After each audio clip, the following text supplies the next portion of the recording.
Oh, there's still a little bit left. Summertime is still hanging around. It's 12:30. I am Wireless Mike. It's almost acoustic, coming out of a beautiful one right there. Of course, the Grateful Dead's U.S. Blues.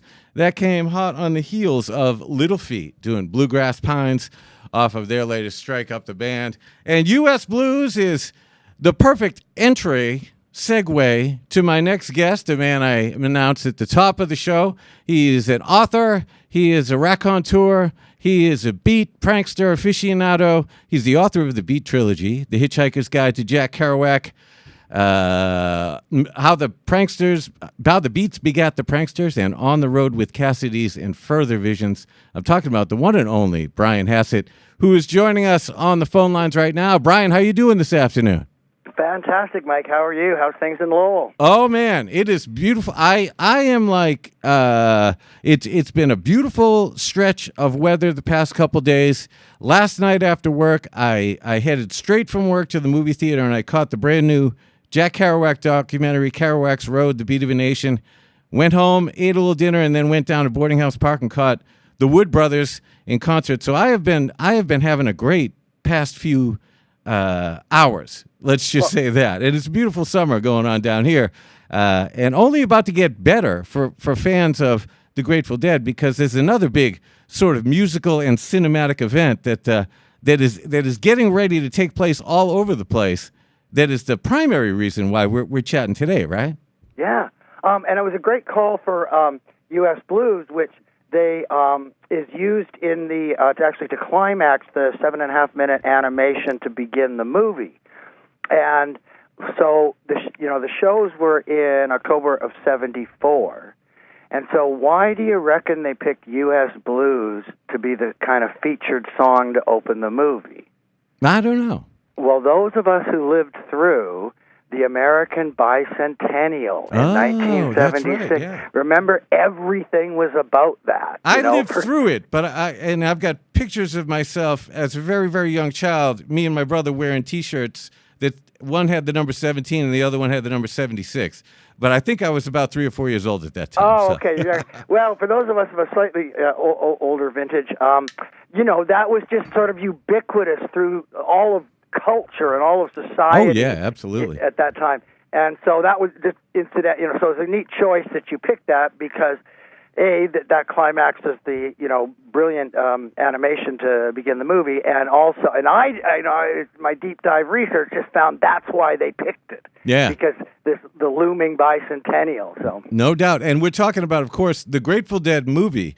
And that opening animation scene that you refer. I saw this movie like once or twice, maybe years ago. It's probably like 1990, 91 on a duped like VHS copy, right? Right. And the thing that really stood out in my mind was that opening animation scene of the sort of the steely face, motorcycle guy cruising through town with the U.S. Blues playing, and it's an amazing animation. But from reading your post on your website this morning, that was all hand-drawn frame by frame, huh? Incredible. And it was by this guy, Gary Gutierrez, who at the time was working on Sesame Street. Really? And so it was all, every one of those images is hand-drawn, and then they take like a 1 second, or no, I think it's, a shot. Yeah. And so it's all, and so it's all like, hand-drawn cartoons or images, the old way they had to do animation. And a couple of things about that, like it has the skeleton driving the motorcycle. Yeah. And a lot of the imagery from that animation has been repurposed for the Sphere shows in Las Vegas. So that's kind of a neat thing. Yeah. And, Deadheads, a lot of this stuff will be deep dives for Deadheads, but the whole top hat, red, white, and blue top hat and image came from, that Gary took, was from their first album, had a kind of photo collage on the front cover. And one of the little photos was Jerry wearing that red, white, and blue top hat. Right. And so that was where that image of and appropriating the kind of red, white, and blue Americana imagery into the animation, which, like I say, which, by the way, also cost as much to do as the entire film shoot took. Right. And it was 7 minutes. But a lot of the imagery that guy came up with, has become just part of culture.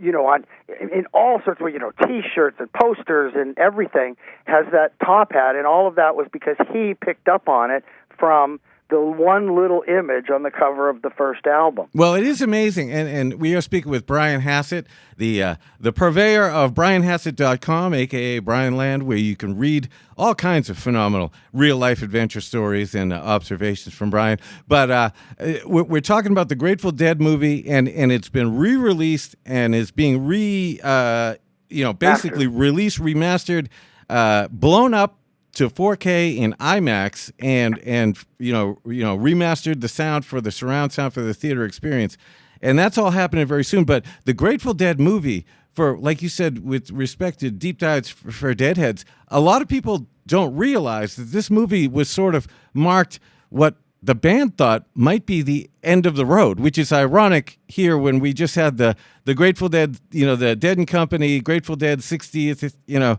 anniversary, Golden Gate Park, like you said, the Spear shows, the way the thing lives on. It's amazing to think that in 74 that they thought that might have been the end of the road for the act. Yeah, amazing. They didn't know, but there was definitely that possibility. Everybody kind of wanted to go off and do their own stuff. And, maybe we'll get back together, maybe we won't. And that was sort of the impetus to have the film made. And, by the way, Jerry Garcia is the director of the film. Right. And he was a lifelong cinephile, and it was sort of always a dream of his to make a movie. And the concept going in was they wanted to take the viewer to a Dead show. Right. And so it's very different from, for instance, the many concert films we all know of, in that it really shows the fans. Yeah. And it shows them lined up outside Winterland. It shows them kind of camping outside Winterland so they can get in and get right by the stage because it was GA. The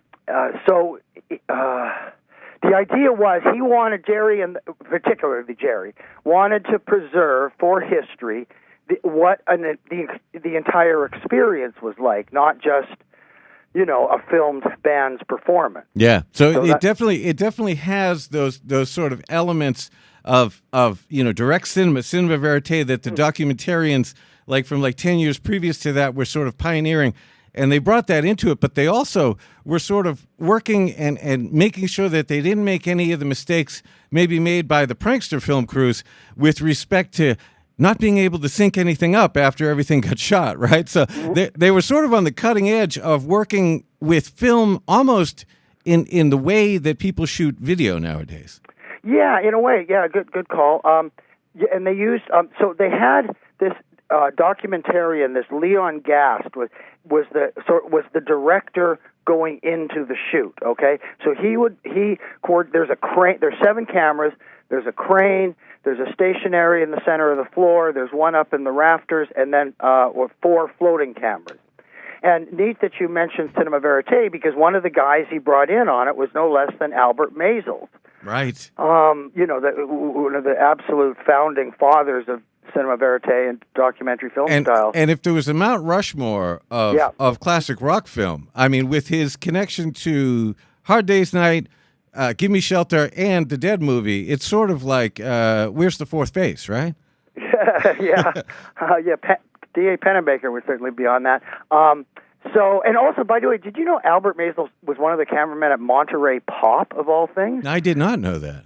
So that's neat. It makes sense. So this director put together this great film crew. And one of the other guys was Don Lenzer, who also had shot Woodstock, went on to work on 5 Academy Award winning films. And he was the handheld closest to Jerry Garcia. So the Albert, I think, was doing a lot of the crowd shots, wandering around in the audience, because that's sort of his thing to blend in with the people around him. Right. And so, but they took the best cameraman they had and put him on the side of the stage, handheld next to Garcia. So this guy Leon Gast put together this great crew. And another interesting thing, they weren't on headsets, the cameramen. It was all just freelance. Really? Shoot wherever, get what you can, kind of thing. And because they had 5 nights to shoot, so that was neat. But then when the film got finished, Garcia kind of really moved into the editing suite and was making the calls for what to put in the film and whatnot. And so this Leon Gast guy, Garcia seems to be the guy in charge here now. So he sort of gracefully bowed out and just left it to Jerry to make the film. Right. Oh, and there's wait a minute, let me just make sure I get this right. There's a Kerouac bit in it. I don't know if you remember this, but, and again, I think that these couple of shots were all Jerry calls, right? Right. So he's sitting there with the hundreds of hours of footage, and as they pan, one of the cameramen, might have been Albert, going along the crowd on the sidewalk outside, somebody has written on the side of Winterland the Kerouac quote from On the Road: "Pass here and you go on. You're on the road to heaven." Right. Is on the side, on the wall of somebody wrote that like black marker while they were hanging out, probably reading On the Road. So you can see these neat little shots that Garcia would have been the guy who made the call. Right. Oh, and I found out something fascinating. I've never seen anybody mention this anywhere. I've been doing a deep dive on the whole thing. But they do about, like a 7-second shot of the teenagers or early 20-somethings sort of filing into Winterland with their tickets in their hand. Right. And in that shot is no less than Ralph Gleason, the legendary music critic who championed Bob Dylan, right, and Lenny Bruce, and everybody else. And so there's all these, like I say, like about, 19, 22-year-old boys and girls going in, and there's, the long mustached, black glasses Ralph Gleason going into the show. And again, like, the editor wouldn't have known this. So they ended up getting, this woman, Susan Crutcher, became the main editor on the thing. And, she wouldn't have known to zoom in on the character. Oh, we got to get that Kerouac quote. Oh, we got to get, there's a moment of Ralph. God, I can't believe we got Ralph on film. Right. So so when anybody watches this, just remember, Jerry Garcia was the director of this movie. So every shot you see, when they cut to audience or they cut to the band or they, all the different things they did, Garcia was the guy in the chair making those calls. No doubt.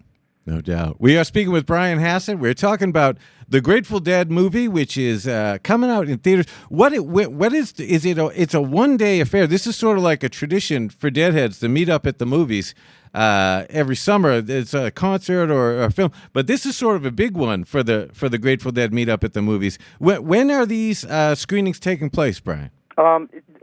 This coming Thursday, the 14th. Hence us talking this weekend. Absolutely. So it's coming up now, and yeah, they've been doing them since I think 2011. Yeah. And they did the Grateful Dead movie the first time, but this is the first time any Dead movie has been upscaled and remastered for IMAX. So this is and if anybody has never seen or experienced the Dead or kind of don't get what the buzz is about, here's a chance you don't have to go to San Francisco, try to get a $250 ticket, right, or the Vegas.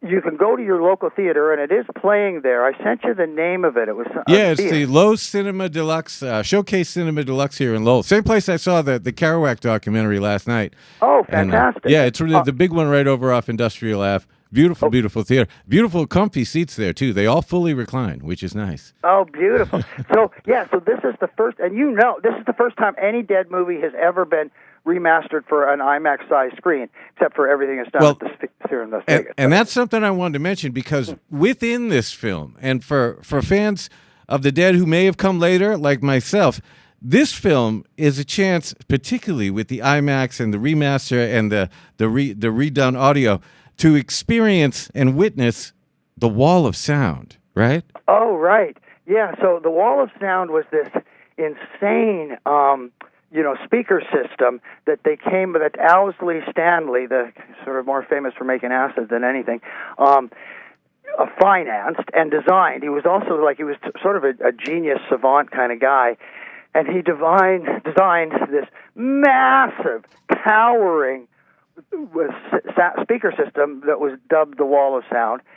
And by the way, all six, I guess Phil was already playing a six string at this point, all six of Phil Lesh, the bass player's strings, went into a separate speaker column. Yeah, no doubt. There's a scene in there, if I remember correctly, where Phil's sort of tuning up. It's like the sound check or the setup, and he's just sort of playing with the bass strings and the Wall of Sound. It's kind of some crazy bass sounds going down in that one, right? Yeah, that's amazing you remember that. Yep, that's in there. It's all coming back, Brian. You're bringing it all back. It's all in there. You just need some prompting. Another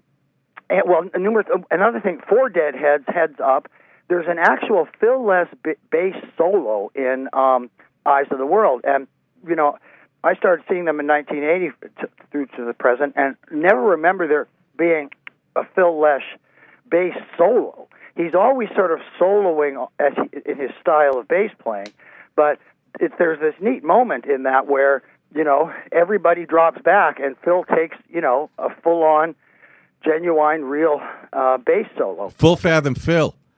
Yeah. And also, speaking of the Wall of Sound, since you mentioned it, this was the very last appearance of it ever on a stage. Right. So that's like of all these different historic elements of this film. They ended up taking what ended up being a 19-month hiatus. Although they did play like four little benefit things in between, but this had been their touring behemoth of a sound system. And so I don't think it's the full outdoor system I don't think they could get that into Winterland. I don't think they had the ceiling. But anyway, that's what the sound system is that they're playing for, which is fascinating. And another bit of, music film, important trivia but not trivial, it was 2 years later, the band played their farewell concert and filmed it on that very same stage in that very same Winterland venue. Yeah. So that's pretty fascinating that so the Dead do their farewell and film it, and then just like the Dead were sort of, pioneering so much else in the history of music, they pioneered the idea of filming a farewell concert, and Robbie and the band cued in on that and was like, oh, and so it's the exact same stage and venue, and everybody's familiar with The Last Waltz. So this was sort of the Dead doing their last waltz 2 years earlier. Yeah, absolutely. Our guest is Brian Hassett. We're talking about the Grateful Dead movie, which is the new Grateful Dead meetup at the movies. It's taking place all over the country and the world, really, on Thursday the 14th. And Brian, we know that I introduced you as author and raconteur, but if people want to stay up to date with the real life adventures of Brian Hassett, what is the website and what other things have you been working on and dipping your inkwell into lately? Well, there's a YouTube channel called Brian Hassett Videos, I guess, and which has got a bunch of the stuff from Lowell. Oh yeah. And my website is just brianhassett.com, 2 S's, 2 T's, brianhassett.com. And there's hundreds and hundreds of stories about the Dead and film on there.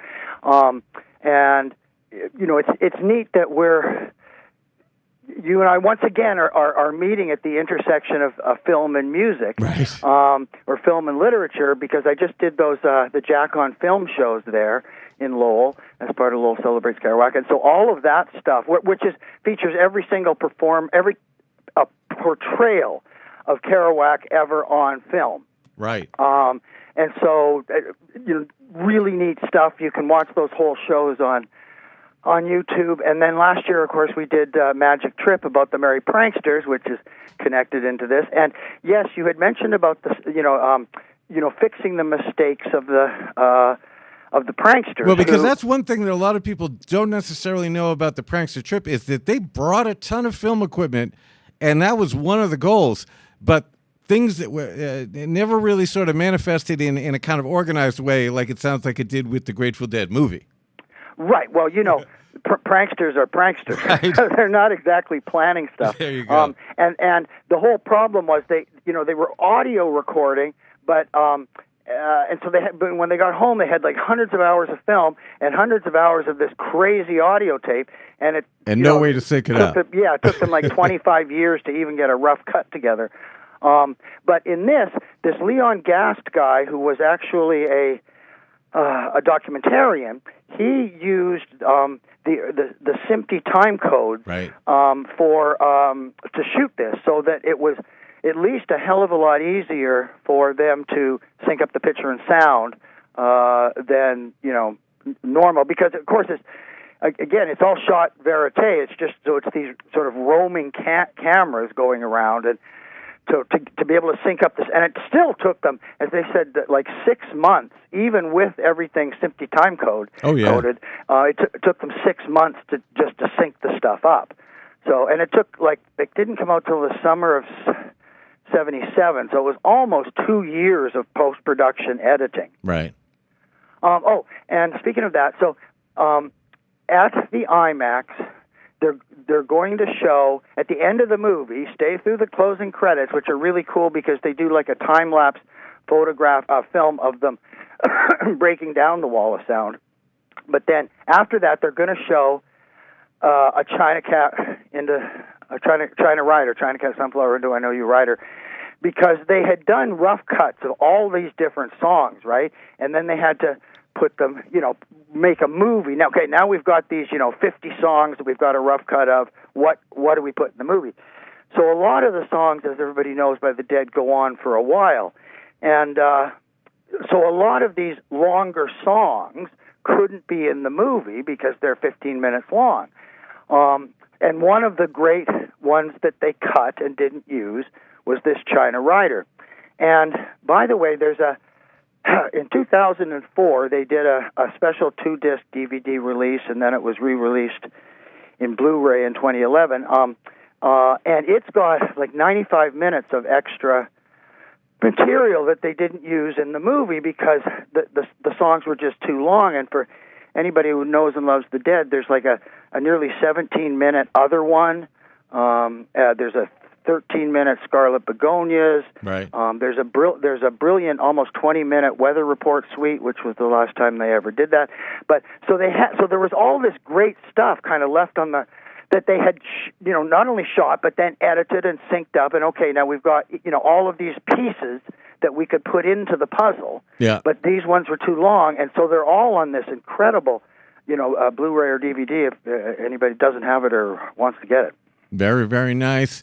Brian, it is always a pleasure to check in with you, and I hope we will potentially be seeing you again up here in Lowell. Lowell celebrates Kerouac. I don't know exactly what your plans are right now. I know it can be tough for Canadians to get across the border these days, but I know you're also a sort of keep a dual citizenship, so you never know, right? Yeah, I'll be good with the border, but. And so, yes, I don't know. Lowell, I've been going to Lowell celebrates Kerouac for 10 years in a row. Right. Garcia cites Kerouac as perhaps the biggest influence on his life in terms of an artist. So it's so great that we're talking, right? Because it's sort of the birthplace of the art that created the Grateful Dead in many ways. Or as Dennis McNally called it, that great American bohemian continuum. Right? Yes, right. That's still going on today.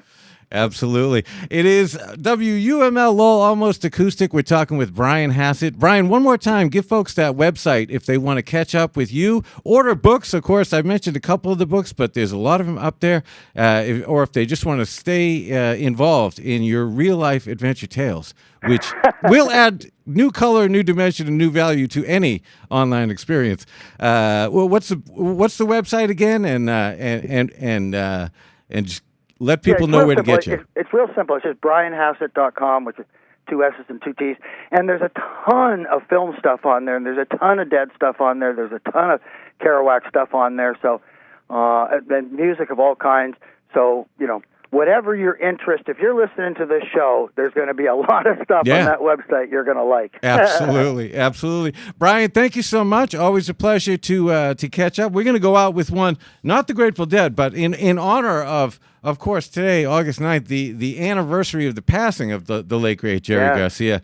We will go out with one from back in 1974. This is Jerry Garcia along with Merle Saunders, featuring Martin Fierro, John Kahn, and Bill Kreutzmann, live at the Keystone Berkeley on August 11th of 1974. And you mentioned the Dead and the band, so we will jump into a little bit of the finale that night at Keystone, the night they drove Old Dixie down. Brian, thank you so much for joining us on Almost Acoustic today. Beautiful choice, Mike. You bet, and anytime. It's 91.5 WUML Lowell.